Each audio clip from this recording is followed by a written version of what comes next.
do what's right and to register these marriages. You know, in the province, when a baby is born, they have to be registered. And if the government refused to register them, that doesn't mean the baby wasn't born. And in this case, it doesn't mean the marriages aren't legal. They're still legal. But if the registrar doesn't change his mind, we already know the government position, which is, look, it's the federal law. You know, we're not going to do that here. Well, again, I think there's some misunderstanding here. There's nothing in federal law that specifies a marriage as between a man and a woman. We have a preamble to a bill, but where the Justice Minister a year ago said the bill was not about marriage, it's not about marriage, and now all of a sudden she's saying it was about marriage. Well, which is it? But even then it's a preamble, and the courts have generally shown that preambles are not part of the bill. We would like the Liberal government, though, federally to clarify this by passing clear legislation that welcomes gays and lesbians into full marriage. You know, yesterday in church, or Sunday in church, at our 11 o'clock service, the service was disrupted. I was assaulted. We had a bomb threat at the marriage. There have been threatening phone calls since, and the government is putting our congregation at risk by continuing to promote an alliance position instead of a liberal position.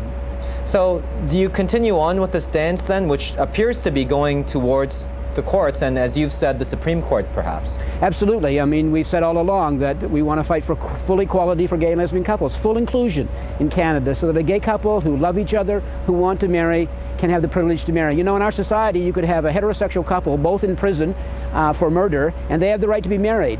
But a gay and lesbian couple who love each other and who have committed no criminal offense can't marry. And we say that's wrong, and we're going to fight all the way until we get that right. Who are you angry with? The Conservative government in Toronto that, you know, is a Conservative government after all, or the Liberal government in Ottawa who the Conservative government blames for not being able to you know, officially recognize this? Well, right now I'm most angry at the Reform Alliance Party for the despicable way that they're treating our Governor General. On Sunday, when I read the Governor General's letter, which was a gracious letter just wishing the couple the best, I said it was not a political statement, it was not a political letter. You know, and this is the height of homophobia in that Reform Alliance Party, that they're now saying you can't even be gracious, hospitable to gays and lesbians. We know that they're against our rights, but now they don't even want people to be nice to us. You know, just because they're not here, I guess I should say their point is that the Governor General shouldn't be taking a stand or doing something that appears to be supporting something or not supporting something. She isn't. She's just somebody wishing a couple well, you know, on their day in response to an invitation. She's making no political statement. And when I read that letter, I said, this is not a political statement. It's just a gracious response from a Governor General who said when she was appointed that she wanted to be the Governor General of all of the people. You know, if a couple get married and they're an interracial couple or an interfaith couple, to wish them well is not saying that you support different religions. It's just saying we wish people well, to be gracious. But back to your question in terms of the other parties, we really want the Liberals to show some leadership. I mean, they were elected as a Liberal party on inclusiveness and celebrating diversity, you know, and we just want them the Supreme Court has already said it's wrong to discriminate against gay and lesbian couples. And we know we're going to win this. Everyone says we're going to win this in the Supreme Court. Well, why put us through all of these years of fight and spend taxpayers' dollars and put us at risk by having to fight this?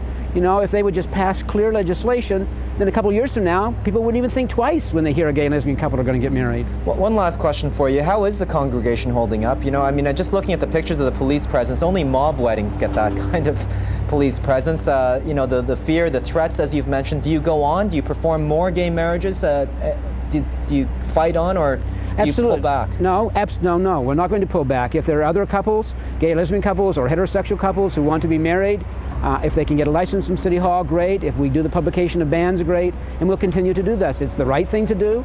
It's the moral and legal thing to do. And we'll continue to do it until there's full rights and then beyond.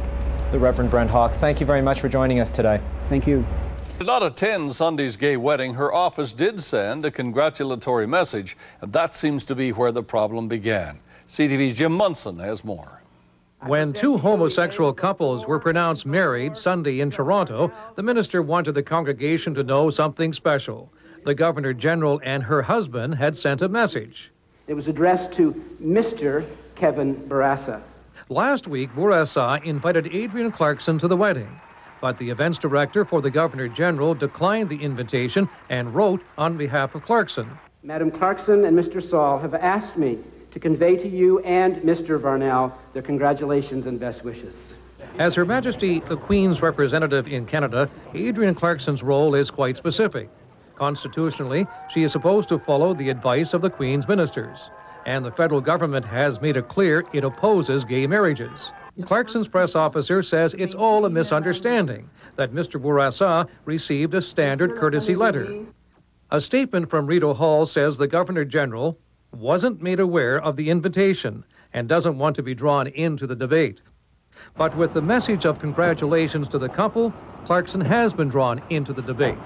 Accident or not, the Canadian Alliance says she's crossed the line. The Queen's representative shouldn't be a political activist.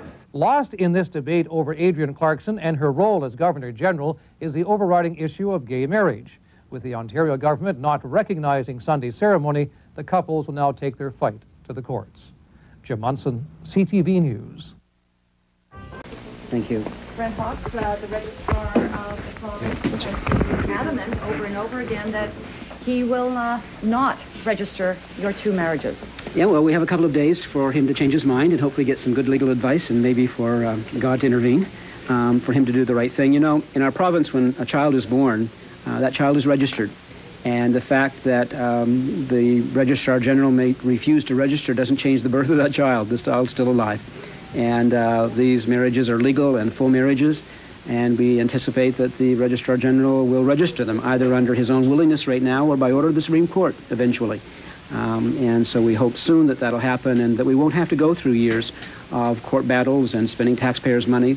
The Supreme Court has already said it's wrong to discriminate against gay and lesbian couples.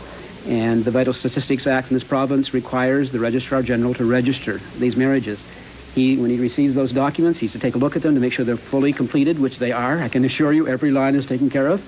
And he's also responsible for making sure that they're properly signed by an authorized official, which I am. I have my license to do weddings. And beyond that, he has no authority not to register these marriages. And he can't pick and choose which children to register. He can't pick and choose whether he likes the male or female or which race they are. And he can't pick and choose which marriages to register. Queen's Park has said that it won't recognize the marriages, but the church is ready to take the matter to court. Reverend Brent Hawks used an old Christian tradition called the reading of the banns to unite the couples on Sunday. Equality.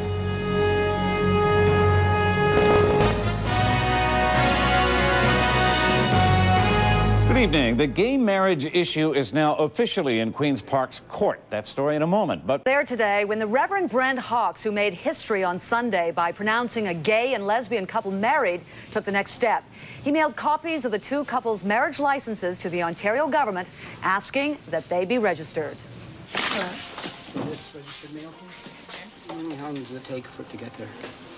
Did you guess? 3 to 4 days. Okay, thank you. These marriages are legal and full marriages.